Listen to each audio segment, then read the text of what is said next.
Corporate से आप start किए थे, लेट्स बैक ट्रैक, वहाँ पे कोई टर्निंग पॉइंट पर्टिकुलर था कि जब आपने डिसाइड किया आपने corporate experience can take us? Not at all. I had a very good corporate experience. I have worked in great companies. मैंने यूनिलीवर में काम किया, कोलगेट पामोलिव में, एक्सिस बैंक में, उबर में, all very good companies. मैंने बहुत कुछ सीखा।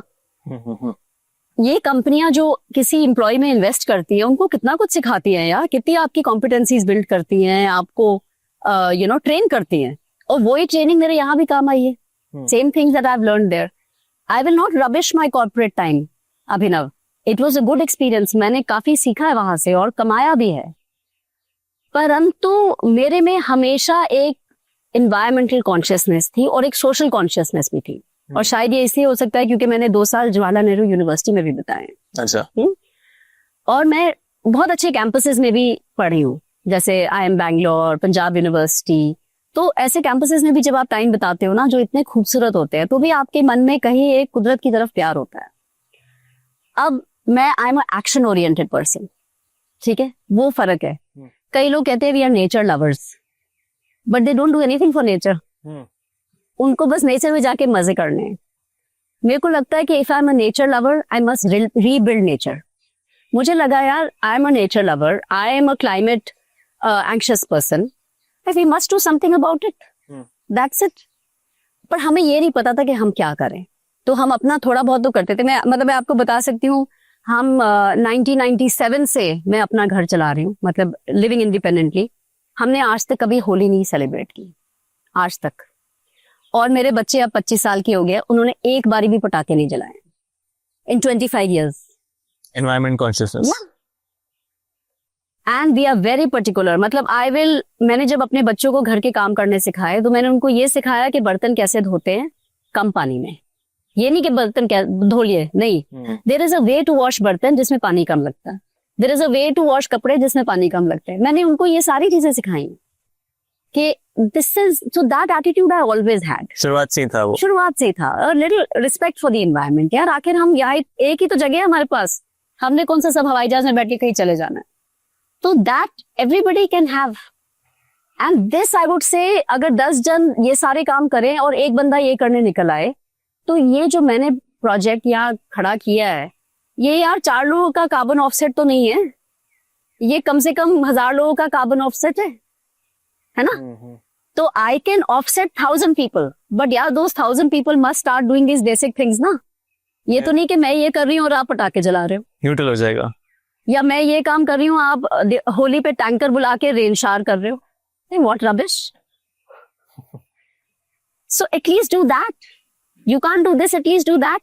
वो आपको कौन रोक रहा है, मेरे को बताइए। कोई जबरदस्ती है आपको पटाखे जलाने की? कोई जबरदस्ती आपको कर रहा है कि भी आपको रेन शावर में नहाना ही नहाना है? कोई जबरदस्ती है? नहीं है ना। चलो आप वो तो करना शुरू करो। आपने कॉर्पोरेट लाइफ जिया है, आज ये सस्टेनेबल एग्रीकल्चर पर्माकल्चर लाइफ आप जी रहे हैं, दोनों में आपको क्या डिफरेंस लगता है? अगर आप कोई गलत काम करे अभिनव, आपको रात को नींद नहीं आएगी। अगर कॉर्पोरेट कोई गलत काम करे, वो तो इंसान ही नहीं है, उसको क्या प्रॉब्लम है सोने में? वो तो सोता ही नहीं है। सो उसका कोई कॉन्शियंस नहीं होता। कॉन्शियंस को क्या, जमीर नहीं होता। नो जमीर। It will do what is good for profit, that's it. ना ये एनवायरनमेंट के बारे में सोचेगा कॉर्पोरेट, ना ये सोसाइटी के बारे में सोचेगा, ना ये गवर्नमेंट, किसी के बारे में नहीं सोचेगा। ये सिर्फ एक चीज सोचता है, वो है प्रॉफिट। अब आप स्टॉक मार्केट में इन्वेस्ट करते हैं, आपके भी वहां कुछ पैसे लगे हैं, आप वही कंपनी का स्टॉक लेते हैं जिसका प्रॉफिट बढ़ रहा है, करेक्ट। वो कंपनी को पता है मुझे प्रॉफिट बढ़ाना है ताकि लोग मेरा स्टॉक लें। अब मैं कैसे बढ़ाऊं वो profit, I don't care. As a corporate कुछ भी कर लेंगे।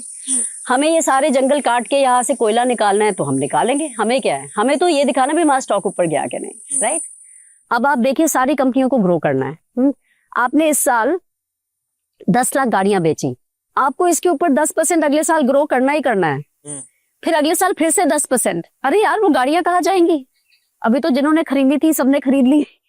तो what do you start saying? 2 साल में गाड़ी बदलो, नया मॉडल आ गया। They attach your self image to your car कि अभी ना तुम कुछ हो ही नहीं, जब तक तुमने ये गाड़ी नहीं खरीदना तुम तो बिल्कुल ही ऐसे इडियट से हो। तुम हिल जाते हो, अरे यार वाकई नहीं, मैं तो कुछ भी नहीं हूँ, मुझे तो ये गाड़ी खरीदनी पड़ेगी तभी मैं कुछ बन सकता हूँ। So they play with your mind and make you consume more. But कभी हमने सोचा है कि ये जो 10 लाख गाड़ियां हर साल बिक रही हैं, इसकी एंड ऑफ लाइफ में ये जा कहाँ रही है? Where are they going? They are going somewhere.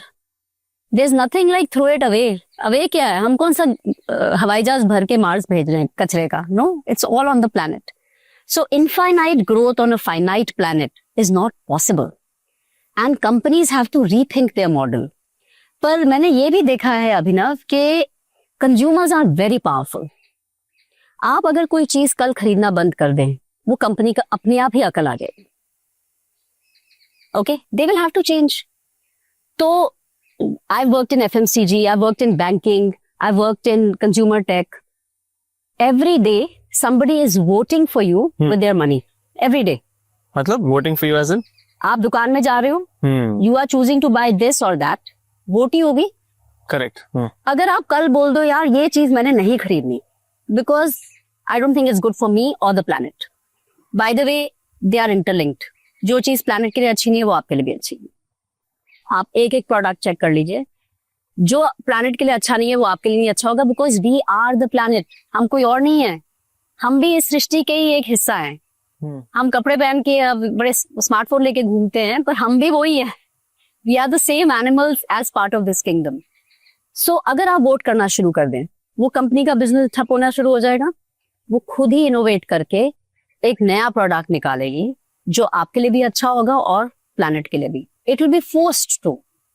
तो as consumers we have a lot of power. हम we don't realise how powerful we are. आप उस साइड पे काम करके देखो जैसे मैंने किया है. हम तो गिड़गिड़ाते थे कि भी कंज्यूमर क्या कह रहा है क्या नहीं कह रहा है.